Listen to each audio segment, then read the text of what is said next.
Welcome back to another essential recap. Today, we will take a look at a story called I Know What You Did Last Summer. We make a pact. Right here and now we take this to our grave.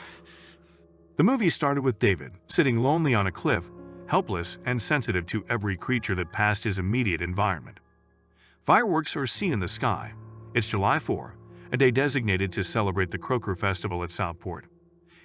It's the beauty pageant. The presenter Bob welcomed the 6 finalists on stage. They were all pretty and dazzling. Attention went straight to 3 friends speaking behind the hall, joking about their friend Helen Shiver, who was one of the 6 finalists. Julie James, the only females among the 3, was in awe of Helen Shiver, saying she was born for it. The 2 other guys, Ray Bronson and Barry Cox, changed the conversion by talking about Helen's breast. Helen Shiver went on to win the beauty pageant by defeating the other 5 contestants. She has been crowned the Croker Queen. She planned on relocating to New York City after summer to pursue her career as an actress and achieve her goals. Soon as the pageant was over, Helen, the new Queen of Croker, reached out to her friend Julie, talking about what made her stand out among other contestants in the pageant.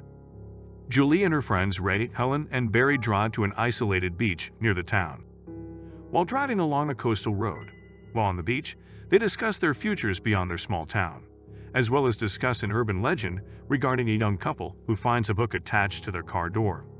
Since Ray is the only guy that isn't drunk, he was given the car key by Helen to drive them back home, which was all out of Barry's will.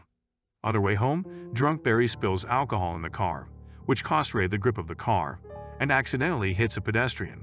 This is where the whole story begins. The friends argue about what to do next. During that period, Julie's friend Max Nurick passes by them on the road. Julie reassures Max of their well-being, and he leaves.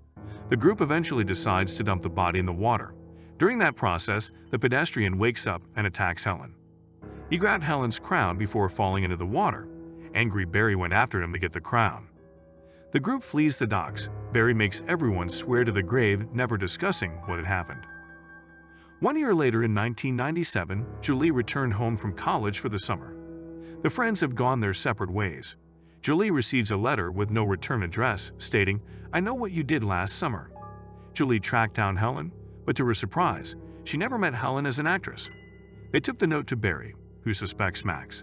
Barry claims he'll talk to Max in private, but Barry gets carried away, threatening Max with a hook and telling him to leave them alone, even though Max claims he has no idea what Barry is talking about. Julie meets Ray, who now works as a fisherman. Later, Max was killed by a figure in a slicker with a hook in his hand. Later that night, Barry discovers a picture of his car in his gym locker saying, I know on the back of it. He is then attacked by the same assailant stealing and driving his car. The killer spares Barry's life that night.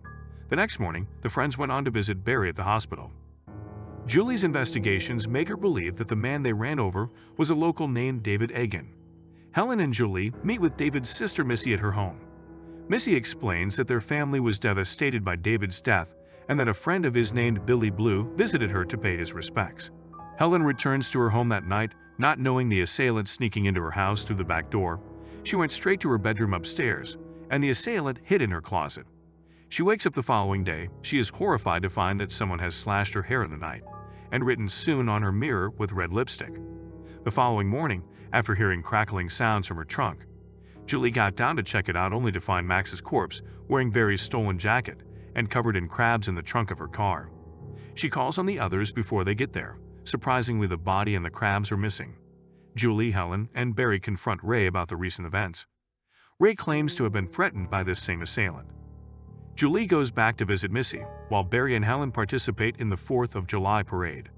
Missy reveals David allegedly committed suicide out of guilt for the death of his girlfriend, Susie Willis, in a car accident, and shows David's suicide note to Julie. As the writing matches that of the note she received, Julie realizes it was not a suicide note, but a death threat. During the parade, Barry keeps an eye out for the killer, but notices that there are several people wearing dark slickers running about. Barry leaves Helen on the parade ground. As Helen passes by a 2-story building, she notices a figure in a black slicker, revealing a hook in a threatening way as the parade passes by. Helen witnesses Barry being murdered on the balcony at the Croker beauty pageant. She rushes upstairs with a police officer but finds no sign of the killer or Barry. The police officer is escorting Helen home when the killer lures him into an alley and murders him. Helen runs to her family's store, where her sister Elsa is closing for the night. The killer enters the store and murders Elsa. Helen is chased upstairs and escapes through a window, falling into an alleyway. She runs toward the street, but the killer stops her and slashes her to death, her screams unheard by the ongoing parade. Julie finds an article titled "Girl Dead in Car Accident." In the article, she discovered that Ben Willis is Susie Willis' father, and they had a driver who was unharmed. Ben's daughter died of drowning. Julie then decides to tell Ray, who is working down by the docks. She tried explaining to Ray, but he never believed it. She suddenly notices the name of the boat he works on, Billy Blue. Julie panics, thinking that Ray may actually be the murderer, and takes off running, only to be chased by Ray before a fisherman stops him and puts her onto his boat. As she looks around the boat, she finds one room that contains photos and other articles about her, Helen, Barry, and Ray, and realizes that she is on Ben's boat. Ben has set the boat adrift and intends to kill Julie, who leads him on a cat-and-mouse chase through the ship. Eventually, Julie winds up in an ice room to store fish and finds the corpses of Helen and Barry. Ray manages to come to his senses and takes a small motorboat, catching up to Ben's boat. In the end, Ray manages to use the ship's rigging to save Julie, causing Ben to lose the arm with which he carried the hook and plummets over the side. All that is found of Ben is the severed arm with the hook in the hand. When the police question Julie and Ray about why Ben would have wanted to kill them, they claim they have no idea. A year later, Julie is back to college in Boston. She is preparing to return to her hometown to see Ray. As she prepares to take a shower, her college roommate calls her attention to a letter left for her. She went on to pick up the letter in fear. She saw it's an invitation to a pool party. As she enters the shower, she notices the words "I still know" written in the steam on the shower door. Moments later, a dark figure crashes through it as Julie screams. The movie has raised a lot of questions in our minds, like, why did the assailant, Ben Willis, kill Max Nurek, who knew nothing about the incident? Who was hit by the car, Ben Willis or David Egan? Let us know your answers in the comment section. This is definitely one of the classic horror that you need to watch. Hey, they even made a parody of it in Scary Movie. Thanks for watching another Essential Recap.